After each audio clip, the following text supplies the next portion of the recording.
good morning, everyone. Welcome to Into the Unknown, Rethinking Access, Pedagogy, Labor, and Agency in the Archive during COVID and beyond. I'm Amy Rushing. I'll be moderating this session. And before we get started, there are a few housekeeping items to cover. We will be utilizing the Zoom chat feature for Q&A, and feel free to put them in the chat throughout the session, but we will have the Q&A session at the end. If you have any questions for me, you can just, like me directly, you can just directly message me. And yeah, if you have any questions throughout, please feel free to just stick it in there. All right, well, I'm going to turn it over to our presenters, and I'll let you take it away.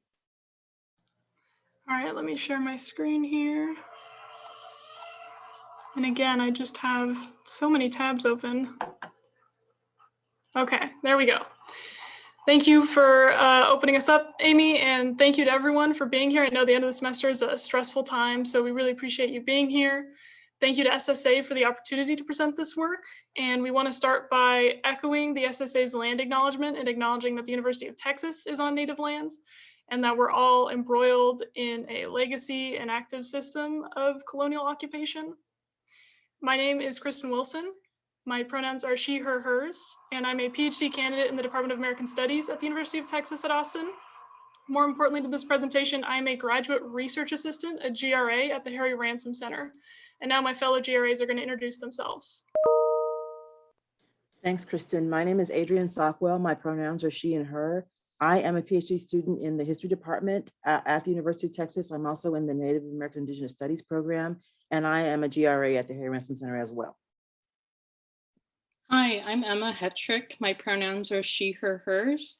I'm a master's student in English and Information Studies at UT Austin, and I'm also a GRA in Research and Reference at the Harry Ransom Center. Hi, everyone. My name is Bethany Radcliffe. My pronouns are she, her, hers. I'm also a master's student in the English department and the School of Information at UT, and I am also a GRA at the Harry Ransom Center. Hi, all. Thanks for being here. My name is Heartland Haynes. My pronouns are she, her, hers. I am a PhD student in the Department of American Studies here at UT Austin, and like my colleagues, a GRA at the Harry Ransom Center. Hi, everyone. My name is Brittany Bratcher. I use she, her, hers pronouns, and I am a master's student at the School of Information here at UT Austin, and also a GRA at the Harry Ransom Center. Thanks for joining us all.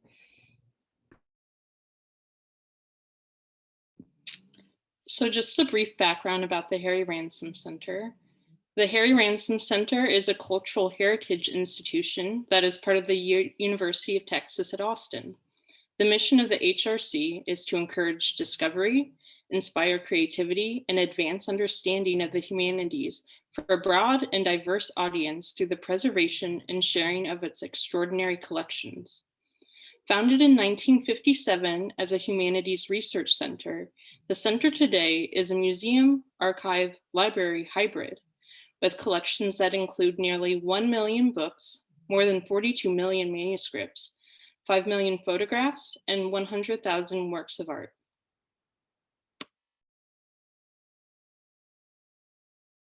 So we're going to talk today about what transpired over the last year. On March 13th, 2020, the Harry Ransom Center closed due to the COVID pandemic. Earlier that week, we'd had several meetings to discuss whether we should change our policy because we had several visits from international patrons who were entering the reading room, and we got, concerned.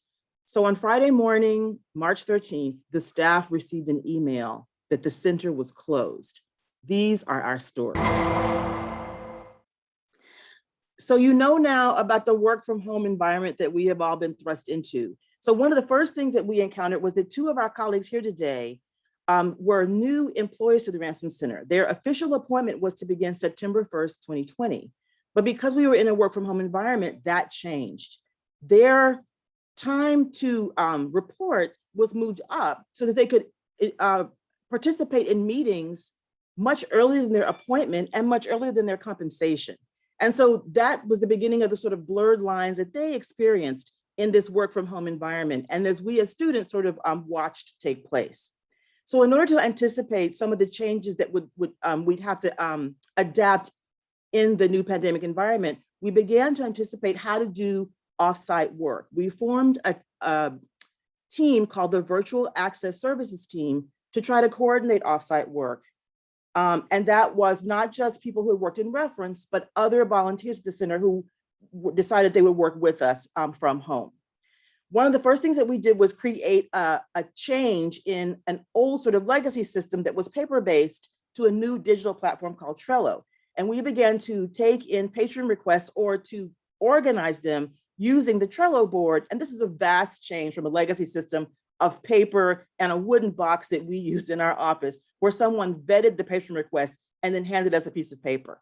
So we modernized in that way using the Trello board, and it's a very new tool, and so far it's going pretty well. So the first on-site orders that we processed in this virtual system happened in March 2021. Next slide, please. So Oh, sorry, go ahead, Emma, sorry. no. No, you. Okay. As a result of conducting our work entirely virtually and only now having limited access to the Harry Ransom Center, we have noticed a significant change in archival perspective. The exploratory nature of traditional archival research is instead now more pointed. This is primarily due to two key changes. One is that researchers have not been able to enter the reading room since March of 2020. As a result, they are unable to go through materials themselves, and instead must rely on Ransom Center staff to locate and scan images of materials for them. Because staff is operating on a limited basis on site, the amount of material any staff member can digitize for any particular patron is also limited. This requires patron requests to be as specific as possible, which may mean patrons need to spend significantly more time looking through online Harry Ransom Center finding aids or databases, or communicating in precise terms what they're looking for to their Harry Ransom Center liaison. Being able to do this kind of targeted research requires literacy in the archive. It means having the know-how to navigate institutional databases, finding aids, and submission forms. It also privileges researchers who are already intimate with their subject areas and who can easily articulate these interests to someone who's unfamiliar with the material. Furthermore, patrons may have difficulty navigating our website, which doesn't make it clear where to send research inquiries or that we're even operating right now, since our website explains that we're temporarily closed. When considering the exclusion that this type of practice can lead to, how does an archivist convince patrons to ask direct questions or convince researchers that they are approachable after existing for decades in an institutional culture that maintains a wide distance between the archivist and the researcher? In other words, how can we make sure that we still are able to assist patrons who don't have experience with the archive or who may still be in the exploratory stages of their research project? There's been renewed emphasis in reshaping initial in-person patron interactions with the HRC, including making the reading room lobby more welcoming, making it clear that researchers can come in without knowing exactly what they want, and emphasizing that the process of discovery is open to all. This goal is the inverse of what we're seeing with digitization requests that so prioritize researchers who know exactly what they want and have worked with us before. This problem is further exacerbated by the fact that even though we are all acting as the liaison between the Harry Ransom Center and researchers, we are often not the ones who are doing the actual imaging for them. As a result, we are in a communication role for both sides of the archival interaction, without fully being privy to the contents of the collection, nor knowing exactly what it is that the researcher has in mind.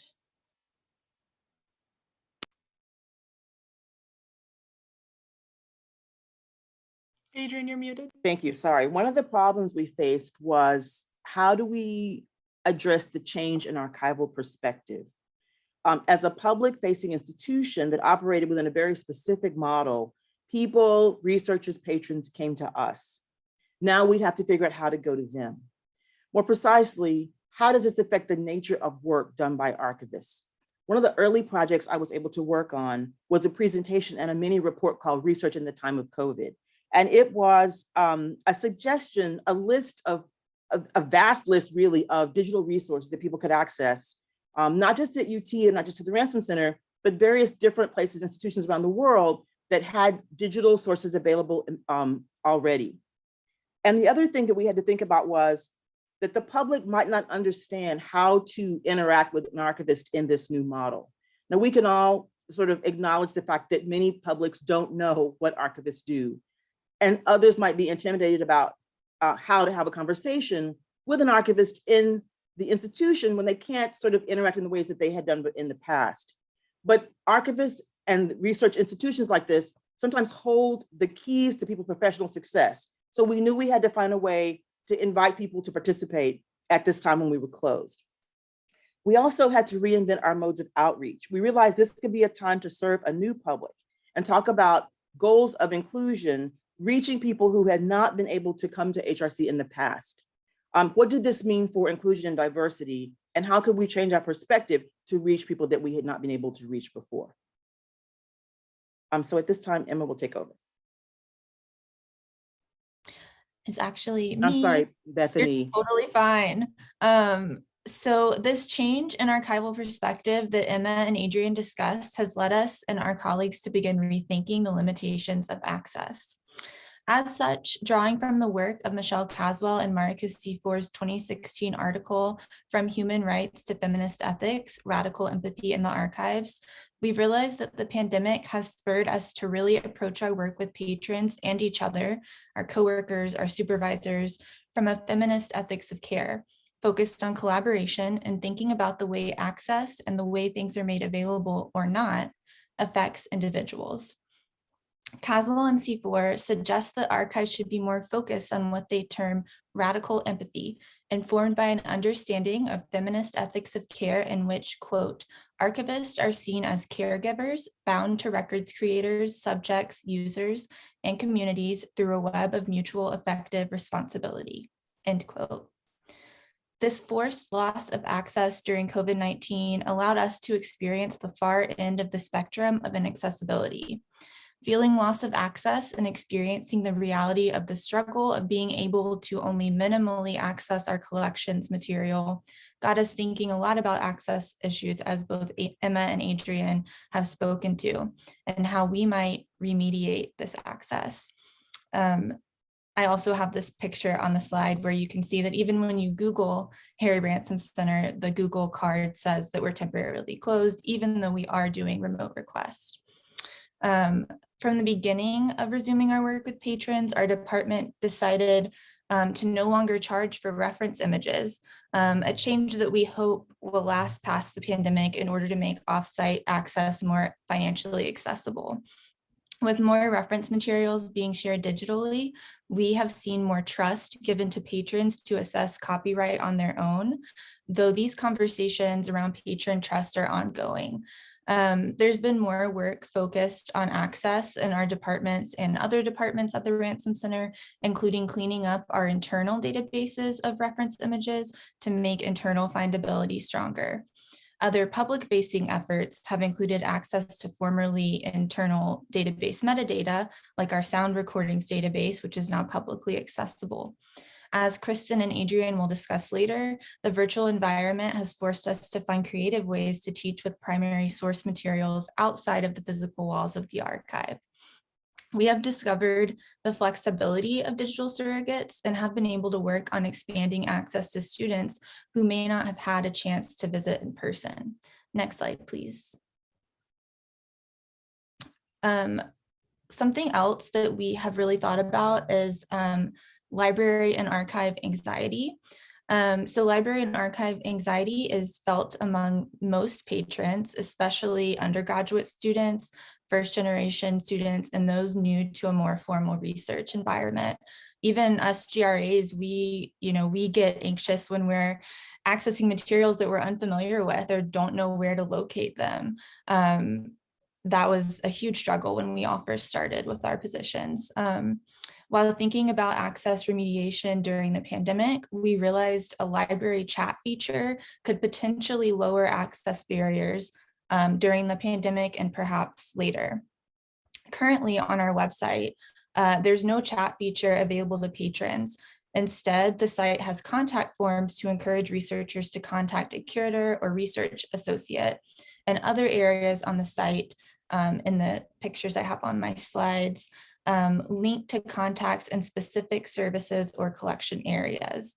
While being able to directly contact reference services and subject area specialists is helpful to many patrons, it can feel more formal or intimidating to others, especially those who are unfamiliar with our institution or archival research. A library chat or a chat feature, which is familiar to many UT students and community members because it's used by the campus library system, would be a more informal, casual way to encourage patrons to start those conversations and reach out to us. So during the pandemic, a few of us GRAs and some full-time employees researched Library Help, a chat software service, and tested out a trial of the software and did some research into chat features at archives and libraries. We found that chat features were very successful, especially during the pandemic, and a few libraries and archives, including the Wells Library at the University of Bloomington and the British Columbia Electronic Library, reported seeing dramatic increases in chat use. Our thinking was that a chat feature could also continue after the pandemic as a way to help patrons feel more comfortable contacting the Ransom Center. At the same time, there was a concern over increased staff labor to cover chat shifts and the way implementing a chat service could potentially put staff into gendered service roles. While researching and advocating for this feature to be implemented, we witnessed the way access innovation often clashes with institutional norms. As Kristen will discuss later, this also contributes to ongoing access barriers around institutional knowledge, which keeps users who are unaware of archival and our own institutional norms from participating in accessing materials. Though this chat feature was never implemented, we will continue the conversations around archival anxiety and access as we move out of the pandemic. Next slide, please. Finally, rethinking access has prompted us to consider issues of surveillance as they intersect with access. GRAs began efforts to implement the Ransom Center's first privacy policy pre-pandemic in order to increase patron awareness over data collection, video recording in public spaces, including elevators, which we didn't even know about, and awareness of protocols like searching of belongings that all patrons have to submit to when they enter the building.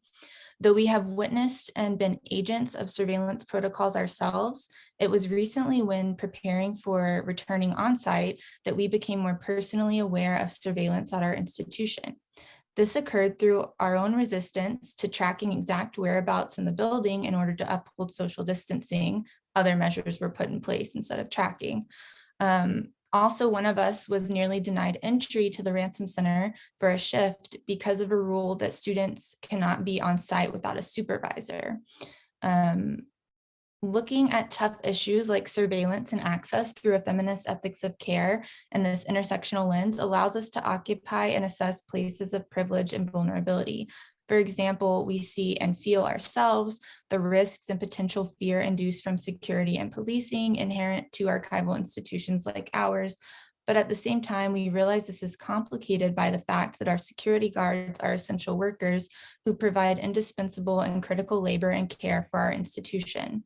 I'll now turn it over to Hartland, who will discuss the changes in essential work that happened during the pandemic. Thanks, Bethany. Yes, I actually want to open with a short narrative that demonstrates some of this critical essential work.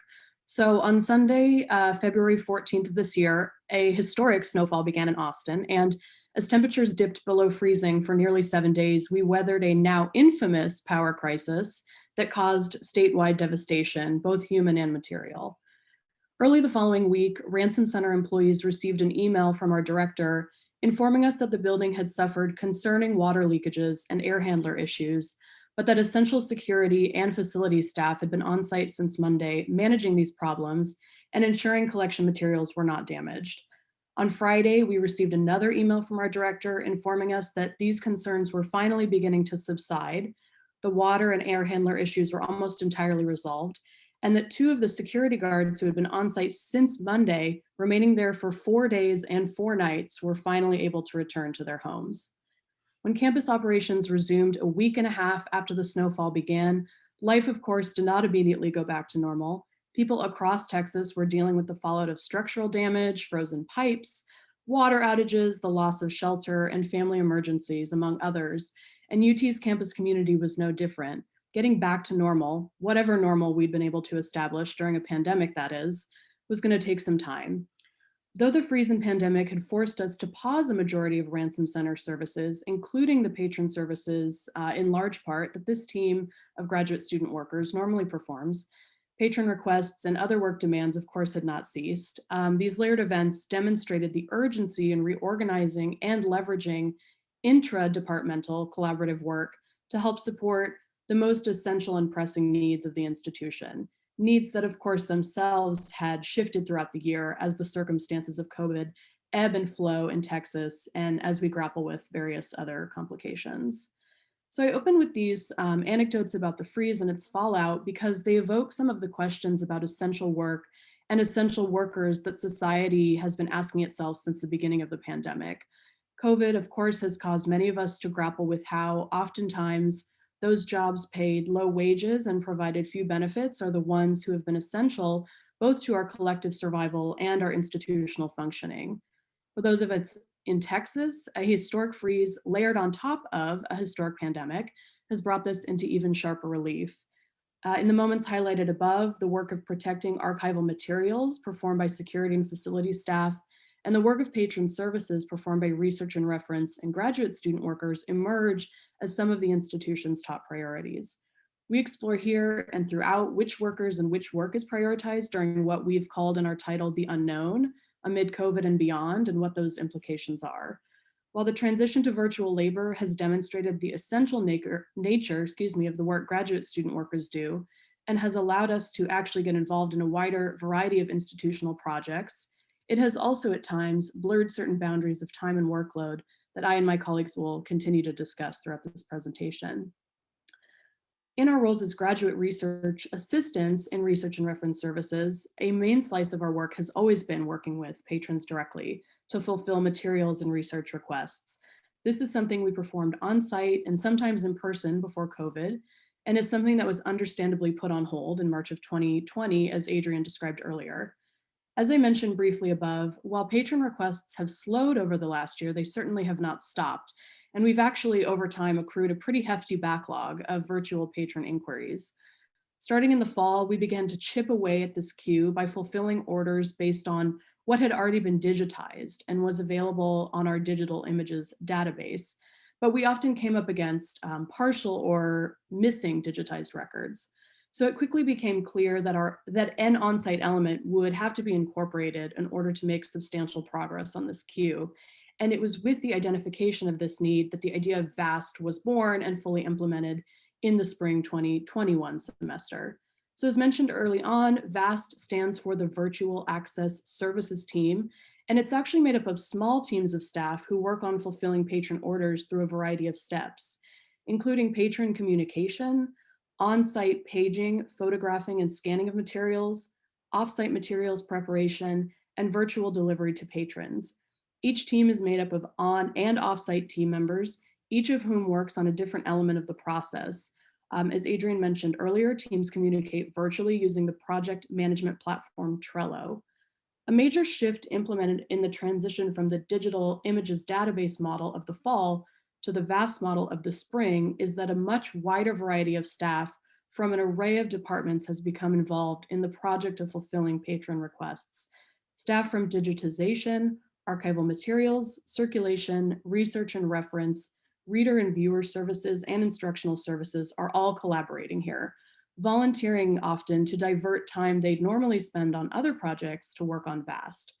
So this reorganization of labor time from staff across the Ransom Center to VAST lies in part in the notion that we are at the root a humanities research center, and the work of fulfilling patron requests is some of our most essential work. Because of VAST's chain-like horizontal structure, each member of the team, in fact, becomes an essential worker in the project. This has in part contributed to what we will describe at other points in this presentation as a flattened institutional hierarchy. In this flattened model, graduate students work alongside other higher position staff as colleagues in ways that were uncommon often before the pandemic. In fact, in the spirit of levity in a very difficult academic year, each VAST team came up with a team name, including the Inglorious Vastards, Vaster Than the Speed of Light, and the 21st Street Irregulars, a reference to the Ransom Center's location on 21st Street in Central Austin. And the teams engage in friendly competition about who can complete the most patron orders in a given period. This levity also, of course, works to flatten the hierarchy by teaming up staff at all levels to work collaboratively toward a common goal. A further outcome of this flattened hierarchy is that graduate student workers have been drawn into other projects in more prominent ways than we might have been in the past. We've had the opportunity to support data visualization projects and grant proposal writing groups, as well as independently lead instructional guest lectures in courses across campus using primary materials. The opportunity to work on an array of projects has, of course, provided incredible professionalization opportunities. At the same time, our involvement in these projects has sometimes added layers to workloads that have been somewhat difficult to negotiate with our pre-existing research and reference and patron work. Some of this has to do with what we call the bleeding of Zoom time and space. In many ways, as I'm sure many of you have experienced, Zoom has made exciting new work formations possible because people working on and off site and located across the country have been able to join in a digital space to achieve a common goal. At the same time, virtual work has sometimes blurred the standard temporal boundaries of the workday, like start time, lunch break, end time, etc., making them less rigidly demarcated. Some of us have felt the need to make ourselves more available or perhaps always available. My colleagues will continue to discuss some of these complications in coming sections as well. That said, ultimately part of the impetus behind the intra-departmental collaboration of VAST has in fact been to shift some of the heavy lifting of on-site work to staff who are full-time and salaried in order to allow graduate student workers the space and time to prioritize schoolwork and general survival in this tumultuous year. Some of the aforementioned additional projects, like grant writing, for example, were put on hiatus in the wake of the freeze in order to alleviate graduate student workers' workloads as much as possible. While the grant for which we've been drafting a proposal would have funded an exciting and path-breaking program, the staff leading the proposal writing ultimately decided that people's energies were more needed in other areas of life at that time. And we really appreciate the moments in which archival staff model empathy and what we've called an ethics of care in order to prioritize the well-being of both ourselves and our communities in these unprecedented times. So in the next section, Brittany will discuss more in depth the lived experience of the transition from in-person to remote work, again, particularly amidst these difficult circumstances. Hi, thank you, Hartland. I began my GRA position in September of 2019 and worked on site in person until March of 2020. At that time, our training and work was very rooted in being in the physical space of the Harry Ransom Center. As GRAs during that time, we were really the public-facing frontline workers and were often one of the first people that a patron met at the Harry Ransom Center. We each took shifts on the reference desk and reception desk, gave orientations to new users, and were responsible for communicating and enforcing policies and procedures, and participated in public programming and events. Even our remote reference work heavily relied on us being in the building. Reference queries would be emailed to a central email, and our supervisors would choose which ones they would like to assign to us, print them out, and put them in a wooden box in our office, where we would split them up among ourselves. We would then spend sometimes hours researching and becoming familiar with the several floors of collection materials, often getting lost, especially as first-year GRAs. The GRA program makes use of an informal tiered mentorship model. There is always a cohort of both first and second year GRAs.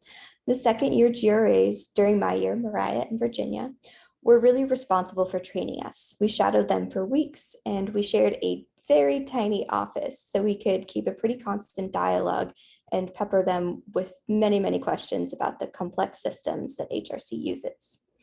They were also very good about imparting institutional knowledge from the perspective of someone who had been in our same exact position just the year before. Information about the Harry Ransom Center's office culture, who to turn to if you had a question, who you should talk to based off of your career interests, or even advice about what courses you should take. Next slide, please.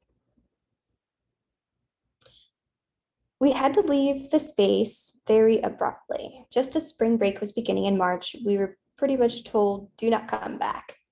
We went from working in reference services to not being able to, because that system, again, was so dependent on being in the physical space. The way we interacted with our colleagues also changed quite a bit and became much more formalized. Rather than running into people in the hallways or being able to turn around in the office, we scheduled and attended probably triple the amount of staff and team meetings as we did before. Although this method was more formal and at times made meaningful communication and questions difficult, it did allow us to consistently communicate and interact with our teams and other departments pretty regularly. Our GRA team meetings really adapted as the pandemic progressed in the summer and really became about well-being check-ins as well as about work, fostering that more care-based environment that we've been talking about. In fact, our supervisor a few times asked if he needed to send us barbecue or anything like that. As Heartland and others have mentioned, remote work has opened up opportunities to work on a variety of projects and for us to follow our interests and to build our network by working with a lot of people outside of the public services department that we might not have otherwise met. These projects, as others have talked about, included metadata cleanup, grant writing, teaching and writing research guides. This in some ways has allowed us to plan our GRA-ship and choose the skills that we've wanted to learn. And that way it's been very empowering to be so in control over the work that we were doing. As Heartland has described, VAST is another project we have worked on, and we are now very much in the middle of it, working on that backlog of patron requests. Building up to the implementation of VAST, we as a GRA team were invited to provide feedback and talk about how this project would unfold as workers who were intimately familiar with working with patrons and in public service. We were all concerned about how patron requests would be processed equitably. I think we were concerned that so-called serious or important researchers would be problematically prioritized, and we would be responsible for working within and upholding that system. We've since developed a new system that prioritizes fellows and date and complexity of the request. VAST has also changed the nature of our work as GRAs. In our teams, we have all experienced a flattened out hierarchy. Senior staff members in our team have been looking to us as experts and have pretty frequently sought out our advice and opinions and then acted upon our advice. As Bethany said, during the age of VAST, the HRC is no longer charging for copies. And as an institution, the HRC has shown more trust in researchers. As public-facing workers, I think this has helped us transition from a role that, because of HRC policies and procedures, was entrenched sometimes in gatekeeping to one more truly about supporting access. And I think this is a change that we all hope will continue after the pandemic. However, patrons who are making requests are almost all experienced archival researchers, so we are unfortunately no longer doing much of the information literacy work that we had previously done with many new researchers or just the general public who wandered into the HRC. And that work is really more being done with other projects like teaching. During this VAST process, we have all experienced anxiety and concern that the in-person work would fall on student workers because of the pressure to justify ourselves as temporary and part-time employees. At the same time, I think many of us wanted to be back in person and are excited to be making this transition as safely as possible. Our systems and work were really dependent on being in person at the Harry Ransom Center, so we faced a lot of challenges as we made the transition from on-site to remote work. there was a lot of concern among GRAs and I know other student workers about whether or not our positions would continue. We were getting a lot of mixed messaging from the university, who sent emails saying that they would secure student positions at this very difficult time, but at the same time, there were new GRAs in other institutions on campus who had been offered a position and then had that offer rescinded. So it was definitely a time of anxiety and worry about whether we would still be receiving a paycheck. Accessing technology such as computers, stable internet, and applications like Aon that the Harry Ransom Center depends on is still remaining a very big challenge for us all. Balancing work hours and boundaries, as other colleagues have mentioned, Zoom can really blur time and space. It's been difficult for us all, for example, to actually take off our student assigned breaks. And the institution is definitely not as aware of those break periods, likely because they don't have to worry about staffing the physical space. And then working on all of these projects, as I mentioned before, has allowed us to grow professionally. However, I think many of us have concerns about whether our part-time student labor is being used as a way to meet budget limitations. A core part of the GRA community program is the community and the tiered mentorship program. While we as second-year GRAs have tried to replicate our experience for Emma and Heartland, it has been really hard to do so virtually. And we've lost a full year of showing them how to navigate the HRC in person. But I think Emma can talk a little bit more about her experience and the challenges she's experienced as someone who has only worked virtually. Thanks, Brittany. So I applied for the graduate research position in research and reference at the Harry Ransom Center in the spring of 2020 and officially began the position in September 2020. By the time of my interview, the Harry Ransom Center had been closed to the public for about 2 months. So I was talking about working in a place that I didn't know when I'd actually be able to enter as an employee. I'd also returned home to Pennsylvania, where I still am, for spring break, and had no idea when I would be going back to Austin or how I would work remotely because my family doesn't have Wi-Fi. I'm currently using my aunt and uncles who live next door. I have not met most of my coworkers, including my fellow graduate research assistants, in person. However, one of the nice things about doing everything virtually is that I have gotten to see the entire staff of the Harry Ransom Center at all staff meetings, which did not occur prior to the pandemic. I've also had opportunities to interact with staff members outside of my department, as all of our duties shifted during the pandemic, whom I may not have run into if we were in the building. At the same time, I miss chance encounters in the hallway and opportunities for in-person collaboration. I'm grateful to the second-year GRAs, Kristen, Bethany, Brittany, and Adrian, and to my fellow first-year Heartland for creating a virtual community this past year that extends beyond the walls of the HRC. My first email exchange with a patron wasn't until November 2020, and was short-lived because the HRC didn't have what they were looking for digitized. And at the time, no one was going into the Harry Ransom Center for scans. So much of our job, as it was described to me, is centered around assisting patrons in locating desired research materials, that it was quite strange to have that disconnect in the actual work I was doing. Especially in the beginning of the fall semester, I spent a lot of time going through databases and wiki pages to try to orient myself with the internal infrastructure of the Harry Ransom Center, as well as have a better idea of what was in the collections, since I couldn't see any of them in person. Since then, I've created a data visualization for instructional purposes using metadata from an undigitized collection and assisted in a virtual HRC classroom visit in a course I was also enrolled in. Now that we've begun to fulfill patron requests again, I feel both trepidation and excitement. So much of my training so far has been learning pre-COVID protocols that I could not actually practice. Together, we're creating new protocols on the go, flattening the hierarchy that Heartland and Brittany talked about, and learning what research and reference looks like in a COVID world.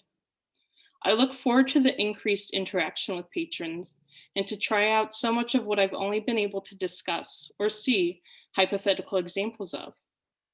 I'm now going to hand it over to Adrian, who is going to discuss one area of the HRC that we became more involved in with during the pandemic, instruction.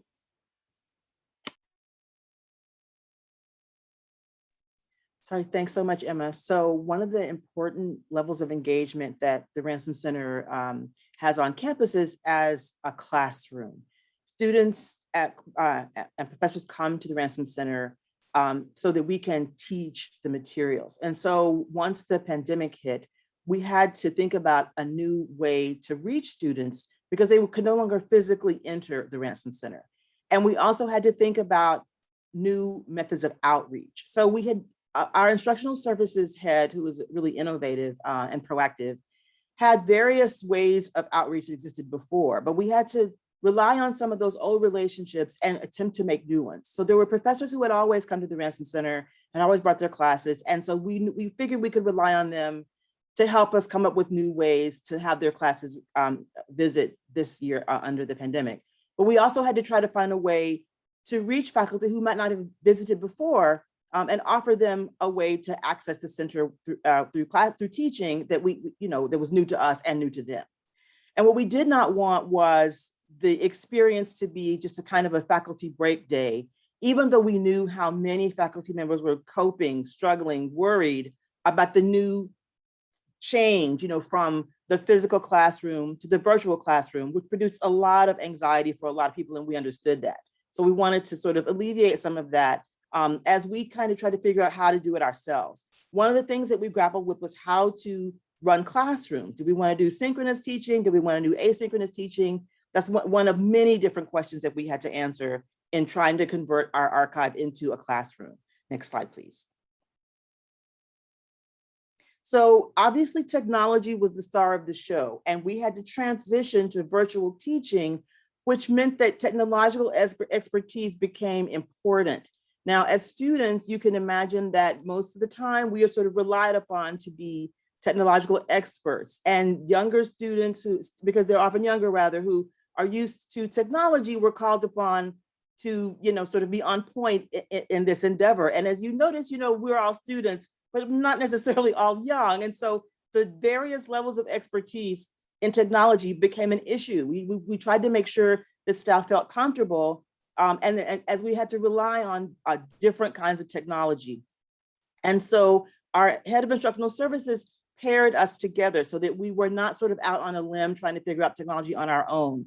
That's one of the ways that we tried to make this transition comfortable for HRC staff who had various, exposure to technology and different areas of expertise that we wanted to be able to call upon for teaching, but not sort of leave them out to dry with the technology that everybody had to get used to.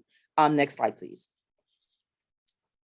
So how did we leverage instruction opportunities in the classroom? So the pandemic closure facilitated different ways to handle the material. In the past, students would come to the Ransom Center and we would take all of their possessions, strip them down of everything they had, take off their coats, make sure they had to get rid of everything. And then they could not touch the material. They just had to look at it either in a beautiful case or on a table. The virtual environment provided a different way of encountering the material. We could use interactive tools to help us teach the material. And so we adopted some of those tools, or we experimented with some tools such as Jamboards, which allowed us to annotate.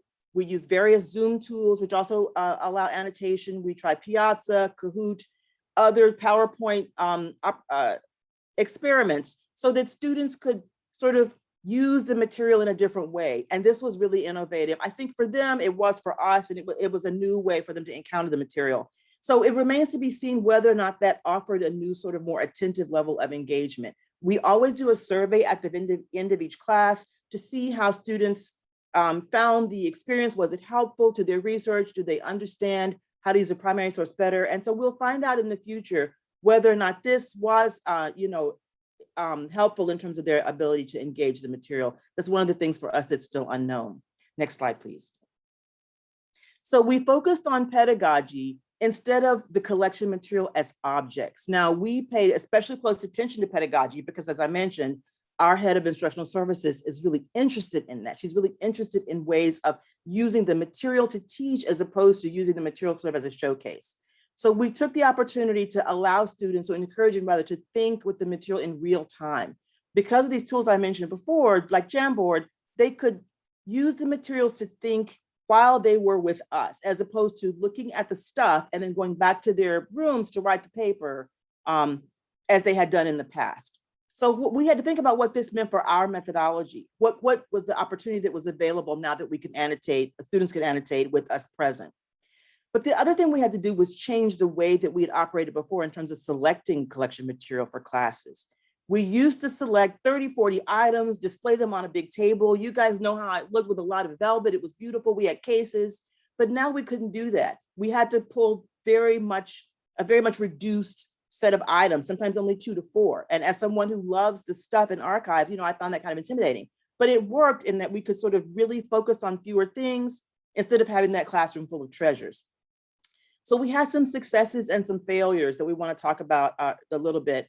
And one of those quote unquote failures was a way that we bypassed the traditional class booking system. We had one HRC staff member who had always organized a class with a particular faculty member.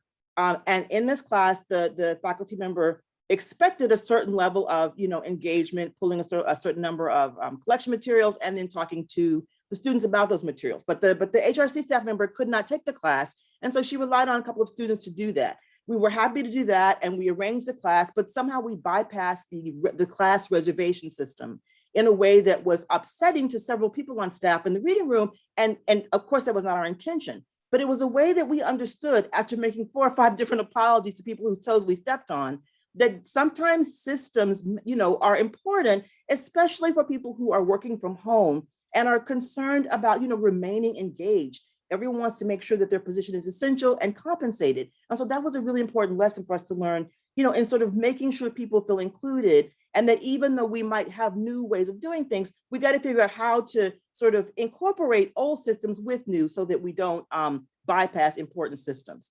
So the class was, even though the booking of the class might not have been a success, the class itself was a success in that we were able to reach students at the early part of their research project and show them many different kinds of materials that could be helpful. So onto a different kind of failure. We also had to learn about what it meant to teach a class, an 8 a.m. class in studio art, before these students even had access to some coffee. And we can talk about making a class engaging, but young people before, at 8 o'clock in the morning are simply just not engaged in the way that we expected. And so Kristen and I taught the class, and Kristen had pulled amazing artwork for us to discuss, but we had to kind of pivot to understand that the students weren't there, necessarily engaged with us in the way that we'd hoped. And so that changed over time as they woke up and we warmed up. But that was also a lesson for us. Next slide, please. So this is me. I'm sorry, I need to turn to Kristen. I'm so sorry, who's going to talk about some of the important lessons. Thank you. Yes, we wanted to conclude with some lasting changes. So just like there was a pre-COVID, there's going to be a post-COVID. And what are some things that we hope stay around? We're going to call that the good. What are some things that we hope go away? The bad. And then the ugly, things that were a problem before the pandemic and that the pandemic made worse.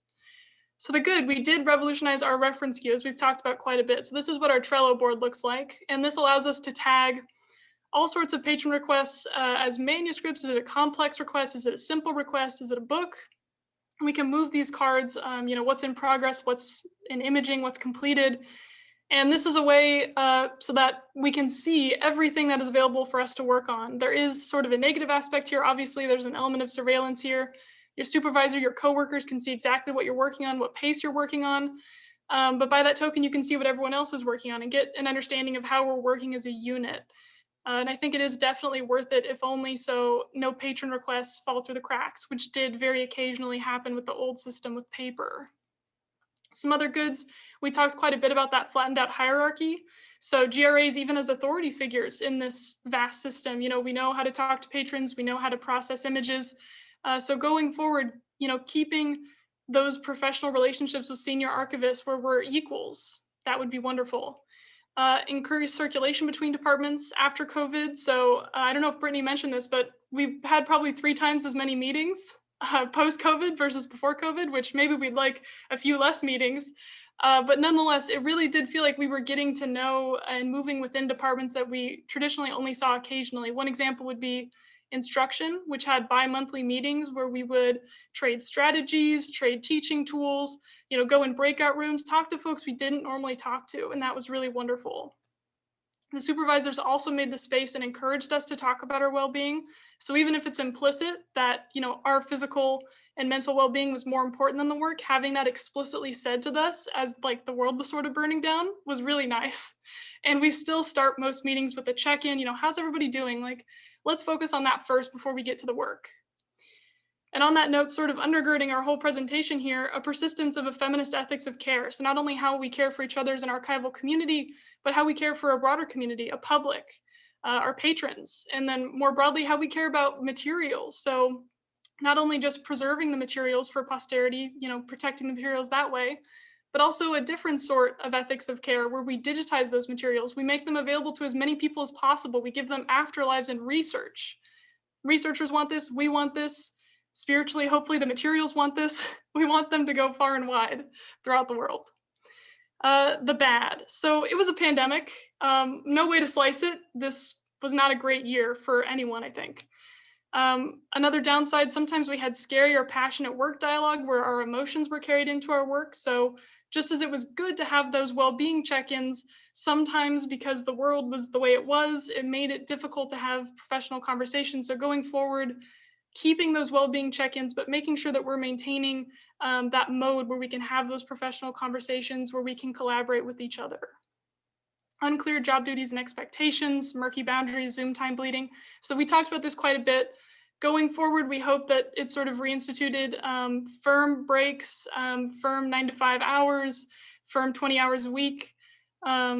And then also when we're thinking about professional development opportunities, it's really wonderful that now we have these connections with a lot of senior archival staff, that we're allowed to pursue these opportunities in, creating metadata, doing cataloging research, doing instruction, all wonderful.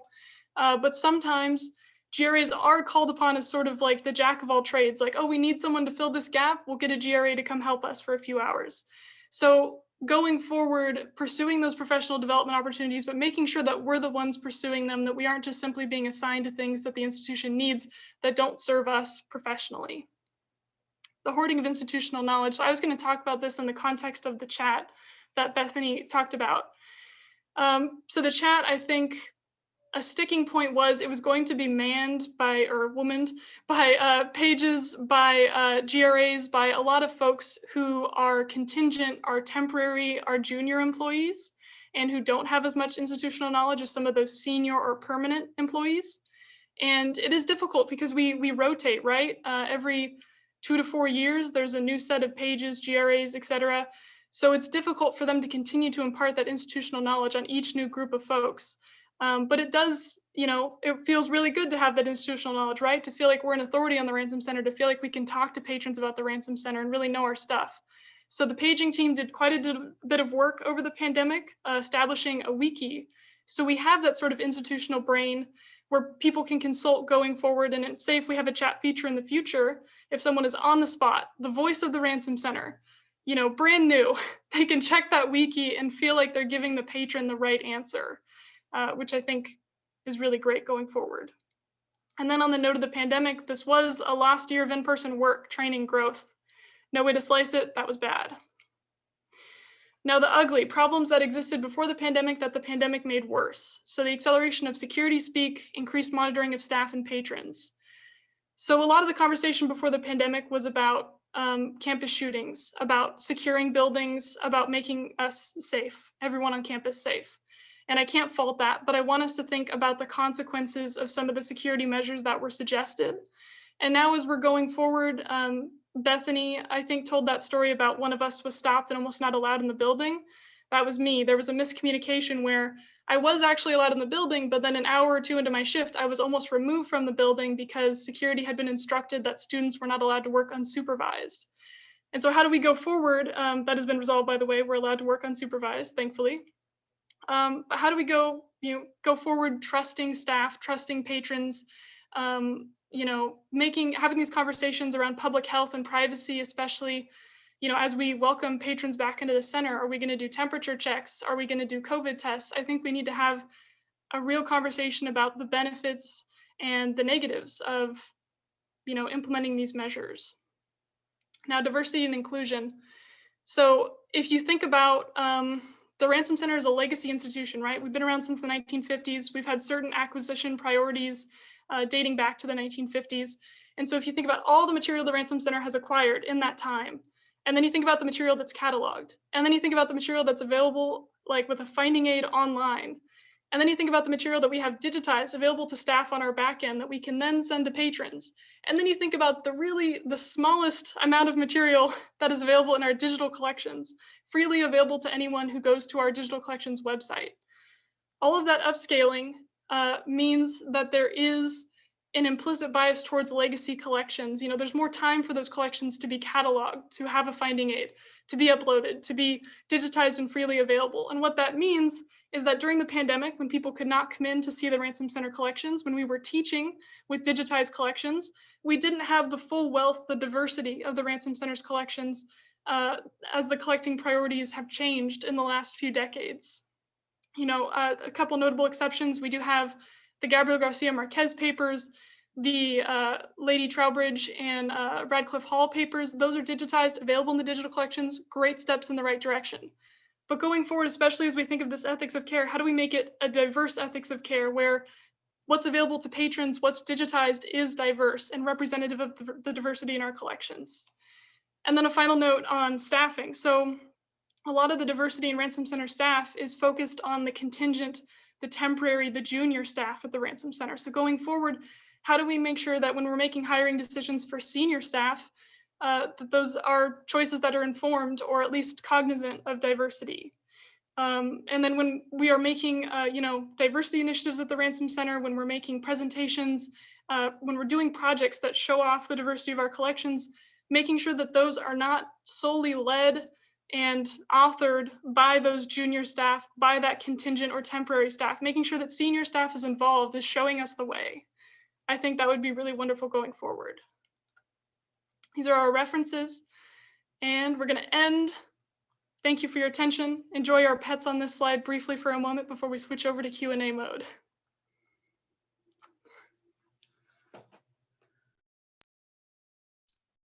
Oh, thank you so much. Let's see, do we have any questions? I haven't seen any in the chat. Lots of kudos and comments that resonate with people. But if you have a question, if you feel free, or comfortable, you feel free to just unmute yourself, or if you'd like to put a question in the chat, that'll be great too. I can start out with a question to kind of get things rolling. I was really interested in hearing about creative ways for handling the material in instruction, and I've never heard of Jamboard or Piazza or Kahoot, and I was just wondering if someone could talk about, Adriana, if it were you, about how you used one of these and what they are. Well, I'll start and then maybe my colleagues will pick up, because I mentioned that tension in technological expertise, and so I'm on the low end of that technology understanding. But Jamboard is an interactive tool that allows students to place sticky notes on the archival material that is displayed on the screen. So it's sort of like a, I don't know, enhanced PowerPoint tool, not quite as specific as PowerPoint, and it's more sort of geared toward visual engagement. So that you can annotate by sort of marking on your object, you can put the sticky note, and it's pretty easy to use. So there are limitations in that I think that you can only add 20 slides. Is that right, Kristen? We were trying to use it for a particular presentation that needed more than that. And so it's limited in how many slides that you can include. But it's really useful and fairly low tech, rather, so accessible to me, in being able to mark up, if you will, the collection material. Anybody else want to add? Would you be willing to talk about Piazza, Bethany? Sure. Yeah. So something that was new for us at the Ransom Center was asynchronous archival or primary source instruction. And Andy Gustafson, our instructional head of instruction at the Ransom Center, was really interested in kind of experimenting with this and kind of gave us full rein to just go for it if an instructor was interested in doing this. So I was working with an English professor, Heather Hauser, who wanted to do an asynchronous lesson, and she already used the platform Piazza, which is basically like a simple discussion board, but you can kind of integrate your whole class into it in a way that makes discussion a little bit more streamlined than I would say like the discussion feature on a Canvas board or a typical classroom learning system. And it just has a very simple look. So it's really good for just focusing on classroom instruction. So I was able to kind of create some, I guess I would say, introductory material with a few, I like modified our in-person or synchronous class questions and kind of created an intro to the Ransom Center and questions to think about the different items that I selected in an asynchronous format to kind of scaffold a discussion that the students could log in throughout a week and discuss the materials with each other. And I weighed in with them. That wasn't something that, you know, I would have had to do, but I wanted to have some sort of interaction as well. So I was able to, you know, give them kudos for, you know, asking a great question, or, you know, if I forgot to include something that I had found about one of the materials, add it in a comment, you know. So it created a really informal, organic discussion between students and the professor and me about a selection of materials related to environmental humanities. So it was a really great experiment for us. And I kind of hope that we'll be able to do more of that in the future, just to create access in different ways. Yeah. And one other thing we had to think about was how these tools worked on various platforms, because some people had computer screens and other people had phones. And so Jamboard is one tool that, you know, students can access on their phone and still participate in the ways that we'd hope that they would. So that was another consideration, you know, who had what kind of technology at home, and could the platform serve that need? That was a good question. Okay, here's a question. Was there any kind of pushback on making reference images free? I don't know. I mean, Brittany, did you want to add something? So it was kind of immediately decided as soon as we started, you know, sending out reference images. That was told to us from our the admin. So I think it was, my take is that it was a decision made just to be as thoughtful as possible during COVID. But it's something that was being discussed even before COVID. So I think that's why it was such a quick decision. Brittany, were you going to add something? Yeah, I was going to basically just say that to Bethany, is that I'm pretty sure it was something that they were already discussing beforehand. And I think that there was pushback, like the administration felt both ways at the same time. So I know that they were going back and forth on that. And I think one of the reasons is because we use the invoices that we create for those reference images as a way to track like what collections are being asked for, if that makes sense. So right now we're still making invoices, but just putting a zero amount. And we were previously not only charging like per page, but also a service fee as well, which we have now gotten rid of. Okay. You mentioned shootings and security concerns. Is that a prevalent source of anxiety? I was a freshman at UT when there was a shooting incident on 21st Street in 2010, and I imagine that did affect the HRC. How do you all think security needs to be handled? Great question.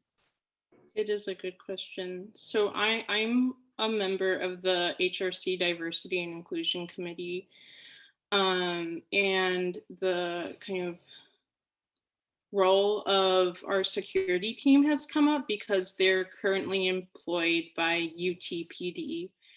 And I think there's real interest in looking into whether they could instead become Harry Ransom Center employees as a way of addressing the real concerns that folks have around law enforcement presence on campus. I can't speak to feeling secure or not because I've never worked at the Ransom Center as an employee, but I think there are conversations about safety happening and efforts to think about how we can work to maybe diffuse situations that don't involve outside authority figures. Right. With that in mind, I remember an incident. I mean, it's as much as it's important for security to protect us. In my first year at the Ransom Center, I worked as a research associate on a different project, and I encountered security in a really different way, in that even though I was a center employee with an ID, I was still sort of regarded by security as someone who had to they had to sort of double check me.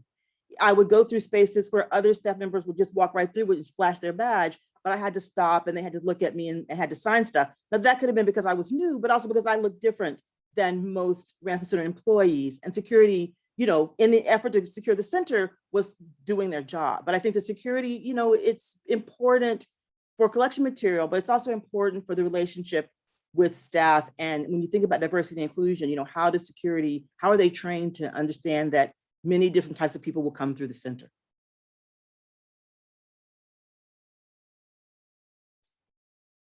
Okay, it's a question about digitization. Are there plans to digitize more of the collections? Of course, we know that's an ongoing task. Do you want to go, Bethany? You can go ahead. Okay, I was going to say there are plans. Our digitization lab has an extensive backlog, a very ambitious backlog at this point, a combination of patron requests that will then go into our DIDB and be available in the future if a patron asks for that specific material, and then a combination of things that I can't name specific collections at this point, but collections that are designated to go on our digital collections official website where any member of the public could access them. So going forward, there are higher level conversations happening about what is a priority to be digitized next. I know that we've just started a collaboration with MAP, the Modernist Archives Publishing Project, got it. And so we are working a lot with like Hogarth Press, modernist authors, and digitizing those materials to be published and available on their sites for anyone to see. And something else I'll add related to that, I mentioned briefly that we're working on making like our internal databases, including their metadata, not the items, but the databases publicly accessible so that more patrons can just see the depths of what we have that isn't necessarily reflected on a finding aid. So the sound recordings, they're not really listed on finding aids, and that database was just made public in January. And right now there are metadata cleanups associated with making our entire like HRC collection databases available. So that, not necessarily digitization, which is always ongoing, but again, increasing access to what we have and knowledge of what's there. Does the Ransom Center put out just finding aids with front matter for collections that aren't processed? That's something that I think has changed over the past few months, is that they're now making those unprocessed finding aids available. Is that right, everyone? Right? Am I remembering that correctly? I think so. I mean, I feel like, the archivist would know best the answer to this because it's changing. But I do know that like they try to make very basic finding aids available, even if they're not fully completed when they can. Yeah, that's something at my institution that we didn't do before, but I think during this whole time of remote research, we realized this is something we should be doing. Let's see. Okay. Any other questions? I have a question for our audience. Can I do that? Yeah. So I wonder about, we've talked about some of the sort of disadvantages, obstacles, the good, the bad, the ugly, but I wonder if anyone in the audience had any sort of surprises that were really good, that they actually prefer working in a lockdown situation. I know we can't stay closed, but did any of you experience things that you think, you know, I like it like this and I want to keep it?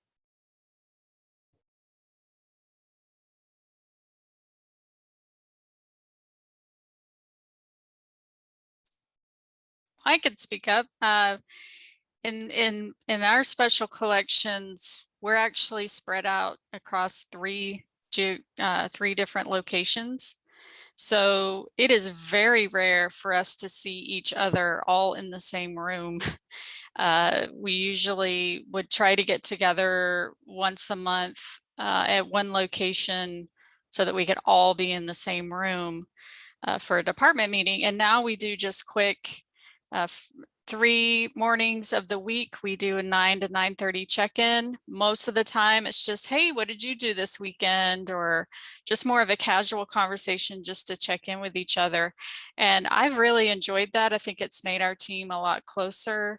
I think Teams has been really helpful for us. The chat function in Teams, you know, it's essentially like dropping into someone's office, standing in the door frame saying, hey, quick question, which was something we didn't get to do before because we were also geographically dispersed.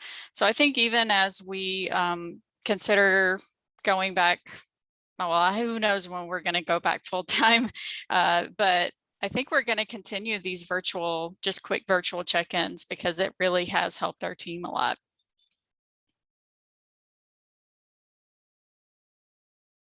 I also want to answer your question, Adrian, kind of speaking to something that you brought up during instruction is new ways of engaging with the archive. I really think there's something productive in thinking about engaging with digital objects, whether they were born digital or have been digitized, as a legitimate form of doing archival work that's on par with going into the reading room or actually into the stacks and doing research, especially like being able to put post-it notes on a picture, or like having my iPad open and being able to annotate with a pencil is something I can't do in a reading room when you know, we kind of emphasize preservation over engagement sometimes. So that's something that's been on my mind a lot, and I really hope in the future we can think more about like how do we kind of uplift virtual engagement with the archive as a way of doing research.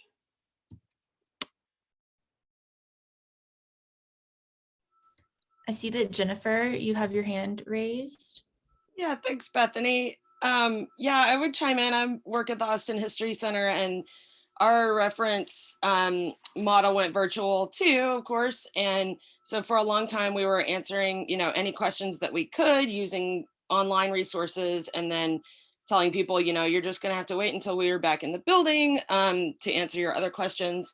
And then that evolved into us being back in the building and continuing, like, still not having patrons on site. And so answering their questions remotely. And I think it's really like, I'm curious how we're going to keep some of that going forward, because now that we have patrons coming in by appointment, most of them have already worked with the staff when they arrive, and we've already figured out what they want to see, and we've already pulled it for them. And I used to think Ranganathan's laws were a little simplistic, and the older I get, the more I'm like, no, that's what we do. And save the time of the reader, you know, like people used to come and sit there and wait for us to go and pull their stuff. And so I'm hoping that we can keep some of that transaction ahead of time, and then save the time of the reader. No, that's a good point.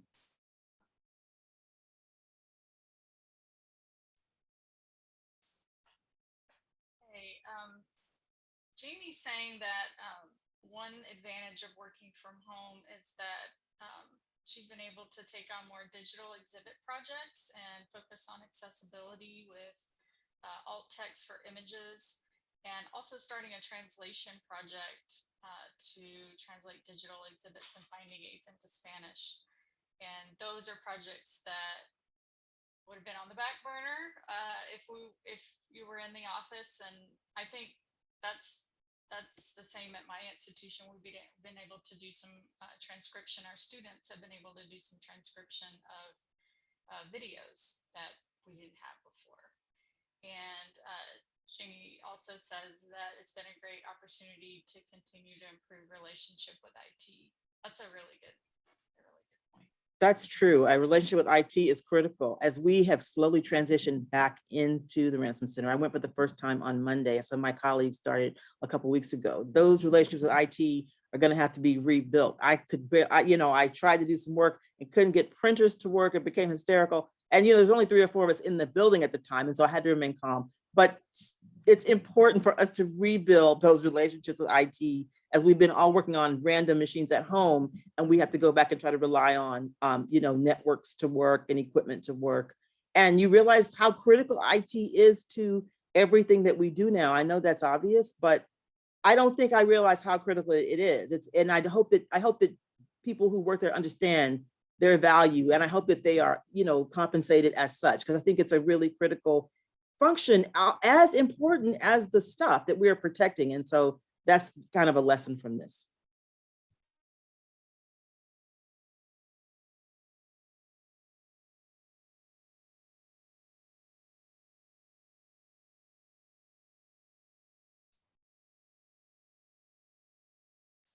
Anything else? This has been a really great session. I've taken lots of notes, learned a lot myself, and some things I'm going to consider taking back to my institution. So let's give our presenters a virtual round of applause. And thank you all for being here, and enjoy the rest of your conference.